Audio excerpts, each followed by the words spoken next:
Good morning. Thank you for coming. Sexual harassment is not simply a legal standard that exists only in the workplace and only then if a lawsuit is filed. Sexual harassment occurs when the behavior is unwanted and causes harm. Unwelcome sexual advances, requests for sexual favors, and other verbal or physical conduct of a sexual nature constitutes sexual harassment. This is the type of behavior that I spoke directly to the mayor about after I learned firsthand about his sexually harassing more than one woman. I told him that what he was doing was not only sexual harassment, but a gross abuse of his power, and that sexual harassment was not limited to his employees, but also applied to women he met in the course of his official capacity as the mayor of our city.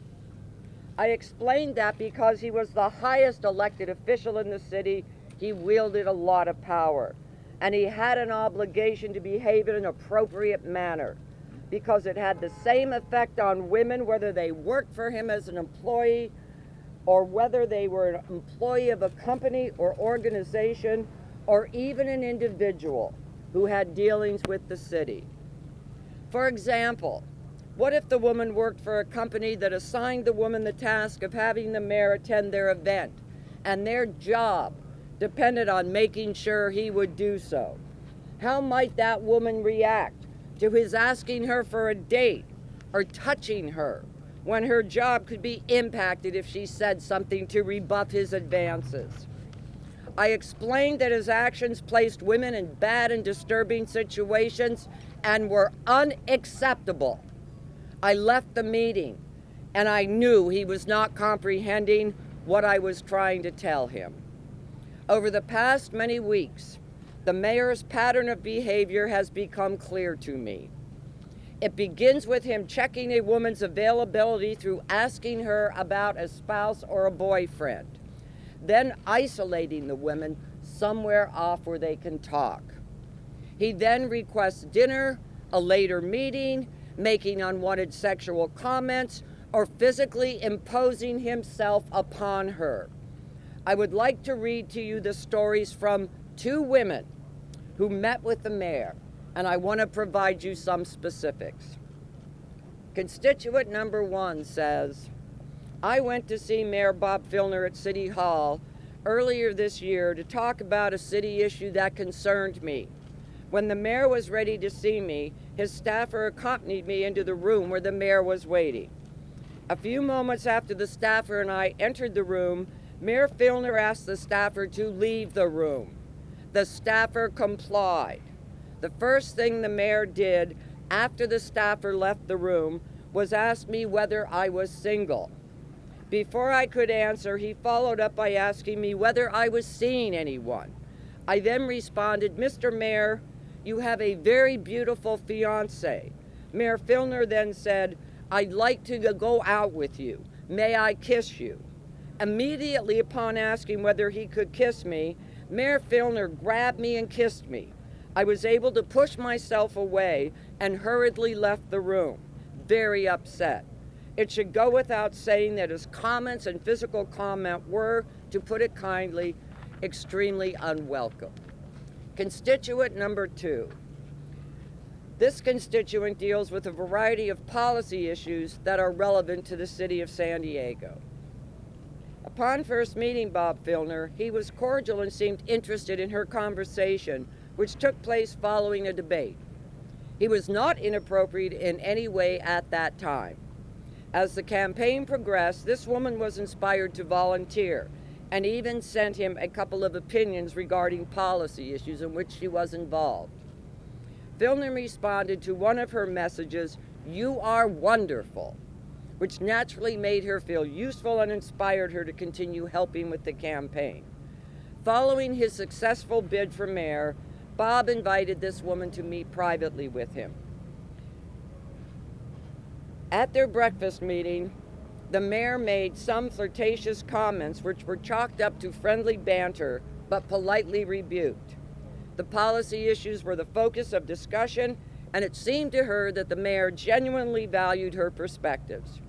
Approximately a month later, he asked her to meet again. With some reservation due to the flirtatious comments previously made, she agreed to meet with him at a public location. She was excited about the opportunity to have the ear of the most influential person in town. She continued to believe the primary reason the mayor wanted to meet with her was because she had substance to bring to the conversation and that she could add to his success as mayor. There was a great deal to discuss. In her mind, it was like picking up the conversation with an engaging friend, and the mayor spoke freely about numerous issues.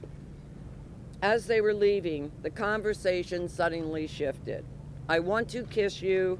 You are so beautiful," Bob Filner said. Caught completely off guard by the comment, they exited and walked across the street. On the sidewalk, the mayor suddenly, in clear view of anyone who might pass by, grabbed and kissed her, jamming his tongue down her throat. She was completely shocked, first by the suddenness of it, and second, or maybe concurrently, that he didn't care that he was the mayor and trying to kiss someone who was not his fiancée on the sidewalk in plain view. She quickly pushed him away, stunned. Her car was nearby, and she had agreed to give the mayor a ride home and felt it would be extremely awkward and rude to just leave him standing there. In hindsight, she should have never let him into her car. She really didn't want to come off as rude. She wanted herself and her issues to be relevant. She was in no way willing to sacrifice values or to use the desires of another to advance her goals. But this was the mayor who had just tried to kiss her. She was unnerved.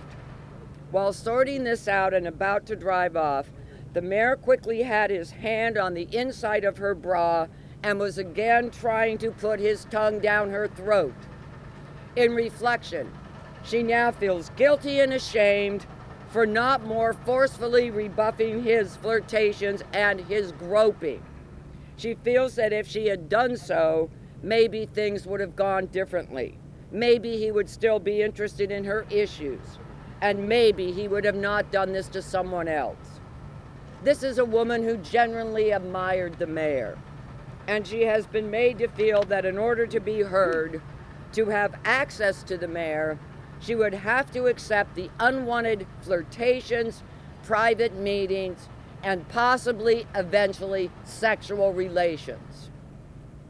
Another pattern that is emerging, that is the end of her statement, but another pattern that is emerging is that many who have spoken to the mayor about this when they heard rumors, there are more than one people, I am learning. There are so many people who have talked to Bob Filner about his behavior. He has repeatedly told them it was a flirtation, there's nothing to it, don't worry about it, it's fine. Repeatedly, they have been assured that he would correct his behavior. If the mayor is truly sorry for the wrong he has done and truly wishes to do differently, he must resign and focus all of his time and energy on getting help. We, all of us, standing here today, are only going to enable the mayor if, knowing what we now know, we allow him to pretend that he will change while in office. But worse, we will all fail the women of our city if we ask them to continue to meet with this man, to seek the leadership of one who will continue to harass them, grope them, try and stick their tongue down their throats, grab their breasts. One who is tragically, Bob Filner is tragically unsafe for any woman to approach. Again this morning, we call on the mayor to resign, and we want the women of this city and the people who love them to know that sexual abuse and this behavior is not normal, not their fault, and they are not to blame. Bob Filner is to blame, and he needs to resign. We need to stand by our women who have been abused, who have been sexually harassed and stand up for them and get him out of office. Help us stop this horrible, horrible civic nightmare. Give us a name. Give us the name. Yeah, give us a name. That story. Then it's hearsay. No name, hearsay. America's finest city is in crisis. Indeed, it faces many crises right now. But the one that matters most today is the one that involves the safety and security of the women who interact with Mayor Bob Filner. The last week has not been easy for anyone. The public has the right to know what Mayor Filner has done wrong, about the ways in which he has abused his power and harmed women. At the same time, these women have the right to be free from retaliation and further humiliation as a result of their having the courage to come forward and say enough's enough. Donna, Marco, and I are doing our very best to provide as much information as possible in the manner and at the pace that these women are comfortable with. We are trying to balance the public's right to know with the women's rights of privacy. To this end, Donna has now given you specific information about how Mayor Filner has abused his power. Marco will provide more. The information is nothing short of horrific, and it would be horrific even if it occurred only once, no matter who the culprit might be. The information becomes horrific, intolerable, and a cause for immediate action because the man who's abusing women remains in office on the 11th floor of this city hall. Part of what we're talking about is sexual harassment against city employees. Sexual harassment is illegal in California, and it includes the following. These are merely examples. Unwanted sexual advances, offering employment benefits in exchange for sexual favors, actual or threatened retaliation, leering, making sexual gestures or displaying sexually suggestive objects, pictures, cartoons, or posters, making or using derogatory comments, epithets, slurs, or jokes, sexual comments including graphic comments about an individual's body, sexually degrading words used to describe an individual, or suggestive or obscene letters, notes, or invitations, and physical touching or assault, as well as impeding or blocking movements. Now, sexual harassment is bad enough, but Mayor Filner's conduct goes beyond violating laws protecting employees.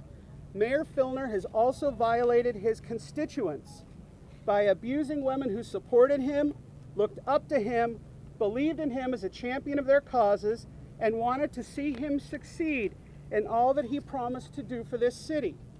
We are not talking about occasional off-color comments. This is an egregious abuse of power by a man whom many of us once respected and trusted. For us, this call for Mayor Filner to resign has never been about politics.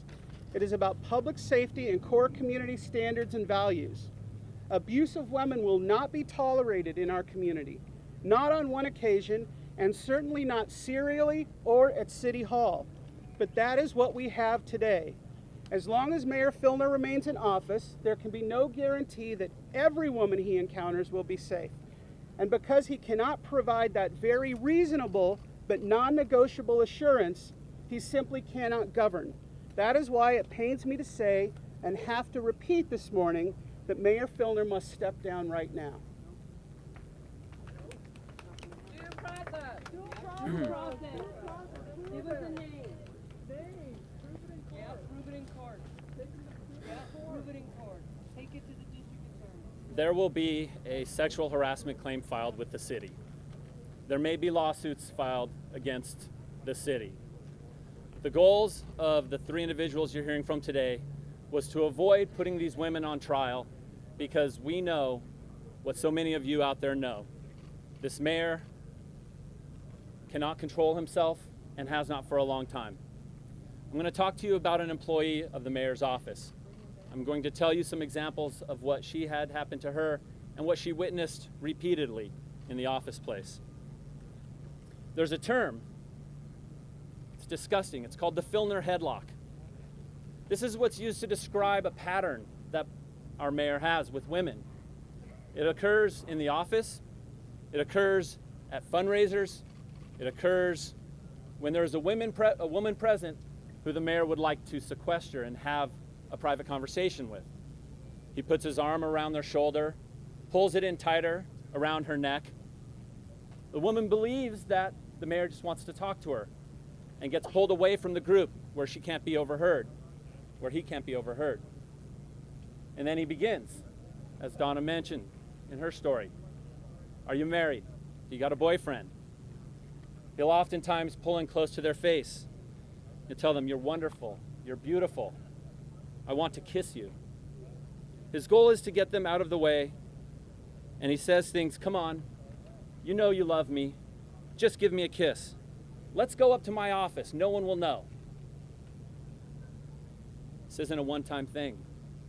This is in the office. The mayor did this to my client. She saw him do this to numerous times to other women to get them alone, to proposition them. My client is confident that as we move forward with claims and potentially lawsuits, and as others are questioned under oath and under penalty of perjury, this will be ubiquitous.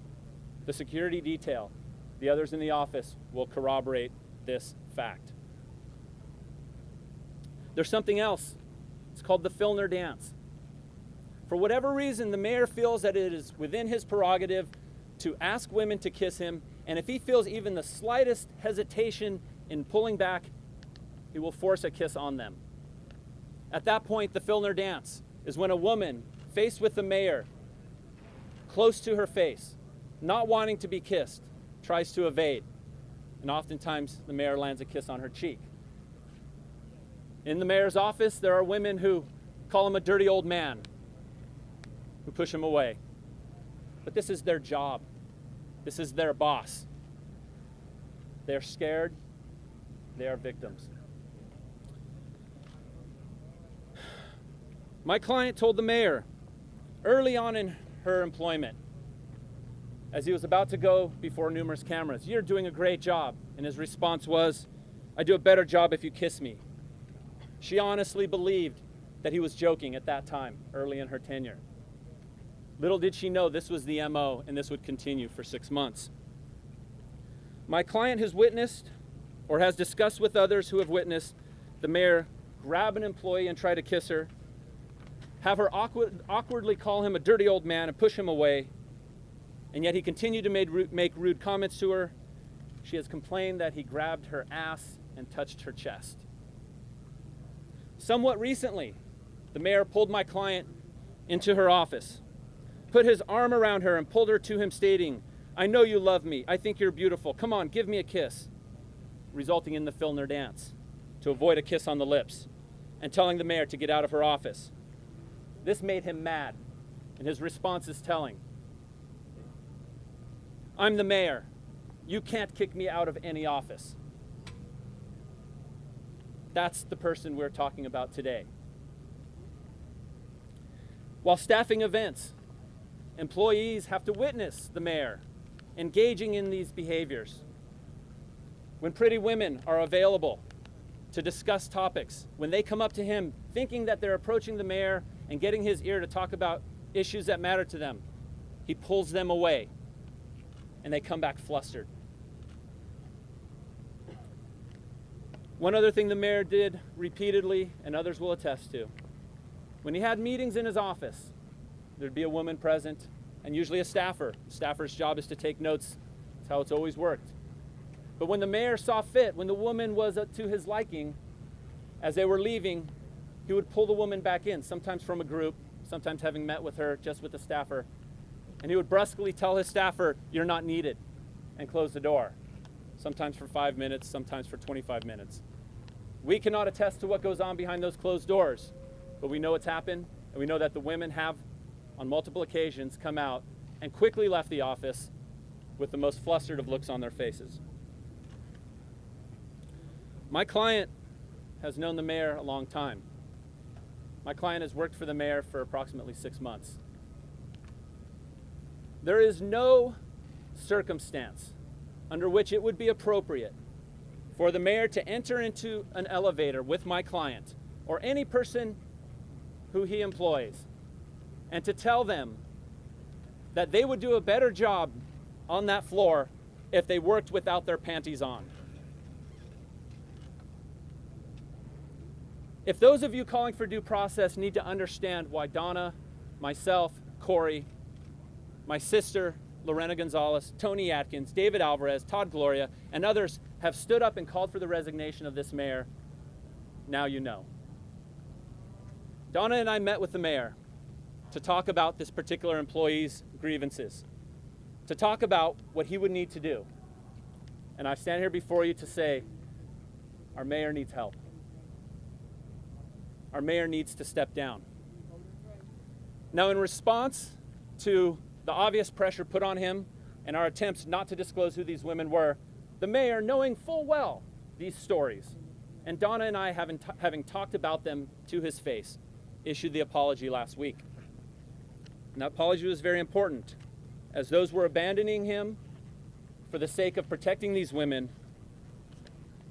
We're reminded of what the city's sexual harassment policy states, quoting federal law. It states that sexual harassment is unwelcome sexual advances and other verbal or physical conduct of a sexual nature, where such conduct has the purpose or effect of unreasonably interfering with an individual's work performance or creating an intimidating, hostile, or offensive work environment. Remember his apology. At the time when he knew what we knew, at a time when people were fleeing, at a time when he had no other option, he sought to keep his small support near him, and he made two important statements in that video apology. He said, "I have intimidated women and I have not respected them." For purposes of the claim that will come forward and potentially the lawsuits, the mayor has already admitted violating the sexual harassment policy. For anyone standing behind me who believes he needs due process, an admission of guilt is more than due process. And perhaps because he didn't have counsel at the time, but for whatever reason, those were the words that came out of his mouth. Those are the words that we know to be true. He has sexually harassed women. He has admitted to it. He has not respected women, and he does not deserve to be the mayor of this city any longer.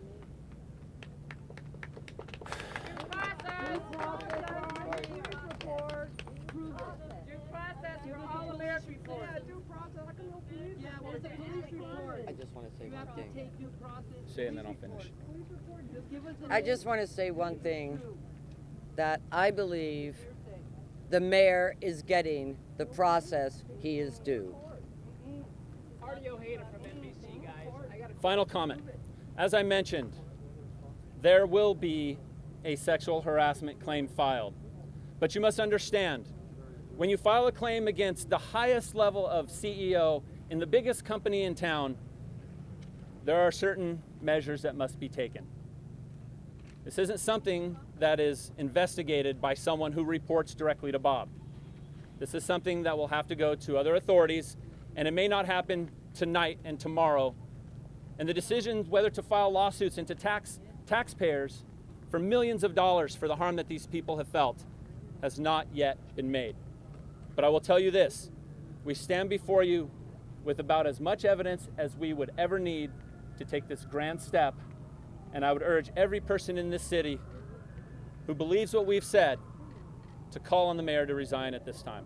Marco, you say the mayor has made incriminating statements in his apology, and yet he also said in that apology that an independent investigation would prove him innocent of sexual harassment.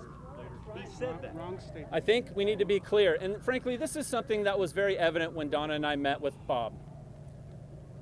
When confronted with allegations, his MO is to say and do whatever he needs to try to appease the person making the claim right then and right there. When we sat in his office, he promised to get help. He promised that he didn't understand that what he had done was wrong. And yet, he admitted that he did it. And in one statement on one day, he says, "I apologize for treating women without respect. I apologize for intimidating them." And the very next day, he says, "I'm innocent." What does that tell you?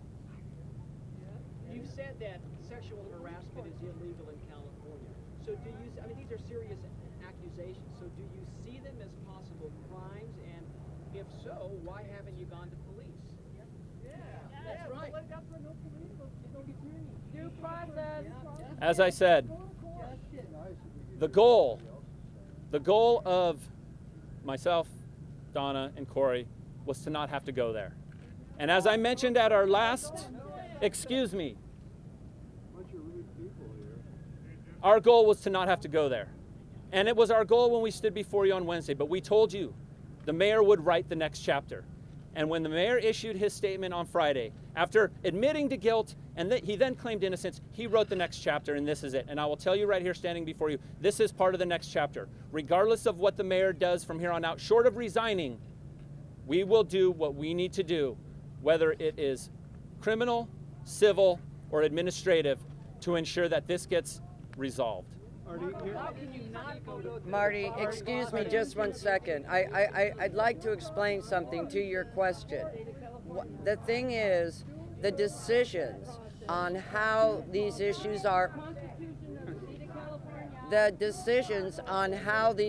are handled is in large part up to the client. We have Marco and Cory are attorneys, but there has to be the agreement of the woman, of their clients, to move forward. These things take time. So please understand that. The client is the one who directs the action of the attorneys. Okay, so Mr. Filner has come out today and says that he will not resign. Do you think that it's going to have to take these women stepping forward for him to resign? Because he says he's not going to do it. I believe that Bob Filner admitted in his taped statement sexual harassment. I hope that we do not have to file, that the attorneys do not have to file litigation. That is not the goal. The goal is to get these women assistance and to help them heal. It is not to extract money. The goal is to make sure that these women have a safe place, that they're able to get some help, that they have the ability to go into a healing process without having to go through a public spectacle against the strongest, most official person in the city of San Diego, and that's our mayor. So I mean, all these cases, he said, she said. Who employ them to make these complaints? Why are they coming to outside people like yourselves who are speaking for them? Why didn't they go through the proper process when all this started? Look, We've already you answered want the question. We've already you answered want it. results immediately. We've already The answered process is playing out.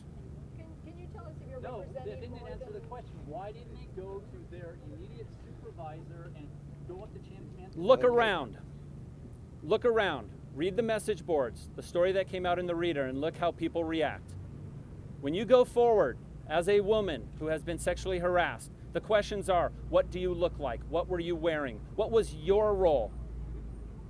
These women are doing a very courageous thing, and this process is playing out as it needs to. The mayor said And they these still officials, answer the question. these Why of- didn't they go through the process? these are women who have been supporters of Bob for a long time. And these are women who recognize the personal, political, and other ramifications of making these claims. They sought out insiders who had relationships with Bob Filner, who they believed could speak with Bob. And we did. And his response was unacceptable, Marco, just the as it mayor- is today. The mayor said that he wants to approach and apologize to these alleged victims. Are your clients going to allow that to happen? I don't know. If he steps down, will you still file a claim? I don't know. Can you tell us In how a many state- women you're representing, how many clients? No. How did you In a verify all statement these today, the stories? mayor said that he expects and is entitled to due process. If he does not step down, and at this point it doesn't appear that he's leading in that direction, what will be your next step, and will you eventually file a criminal complaint? We've already answered that question, Artie. Let's move on. Marco, what about the he said, she said? As in these cases, it's always the situation. Taking money from the Excuse me city for one for second. Briggs. In every circumstance that allegations occur in private, you get a he said, she said. One he said, she said is telling. Two he said, she said is telling. We know of multiple circumstances, all of which are consistent with the modus operandi that we described to you today. The Filner headlock exists. Many people have seen it. The Filner dance exists, and it has for a decade or more. This is not something that is new. Knowing the seriousness of the claim, Too many. why are you willing to let him get away with just stepping down? Why I are can't. you willing to let him get away with just stepping down? We are not saying what would happen if the mayor stepped down. What we are saying is he needs to step down now. What happens after that, as I said, is a script that is yet to be written, that is largely in the hands of the mayor and our clients. Are there more serious incidents than what you described today? No comment on that. Marco, you and Cory have made a lot of money suing this city over Says the who? years. Well, Just stop. you keep asking for money for the fireworks. I'm not going to entertain that response. If this was about money, I guarantee you there would have been a lawsuit filed a long time ago. If anyone standing before us in the press corps, if anyone out in the citizenry thinks this is about money, I feel bad for them. And I just want to say one thing to everybody standing No. here today. I just want to ask you all, every single person standing here today, have you ever personally heard from anybody about this behavior? Have any of you, heard rumors? Have any of you had women come up to you and tell you their stories and tell you they are too afraid to speak? And if that has happened to you, you know the answers to why we're doing this the way we're doing it. Donna, the bottom line is the mayor says he's not going to resign. Knowing what he knows about what you're going to say, he says he's not going to resign. What do you do now? We are not going to be discussing the client strategy. Marco, what's your reasoning for not telling us how many people have come forward? I'm respecting the women who have come forward as much as I can at all junctures. And part of that is to not give those of you in the press the opportunity to start checking off boxes. I think when What do you mean by that? we've already seen what happens. We've already seen the witch hunt. We've already heard what people say and do when women come forward. We're going to protect every one of these women who does not want to come forward, in as much as we're going to fight for every woman who does. But didn't you create that witch hunt by putting this in the public? No, let me say something to you, sir, because I am really getting tired of your line of questioning. Let me say, with all due respect, Bob Filner caused this problem. Bob Filner is the problem, not these women for not coming forward. Bob knows exactly what he did. The people around him know what he's been doing. The people up in that office know what he's been doing.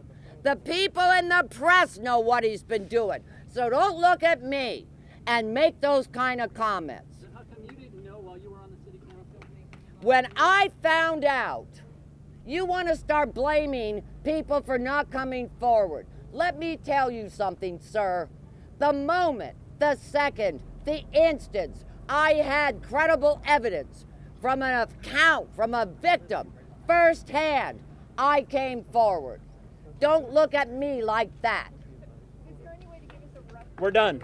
Thank you. Thank you.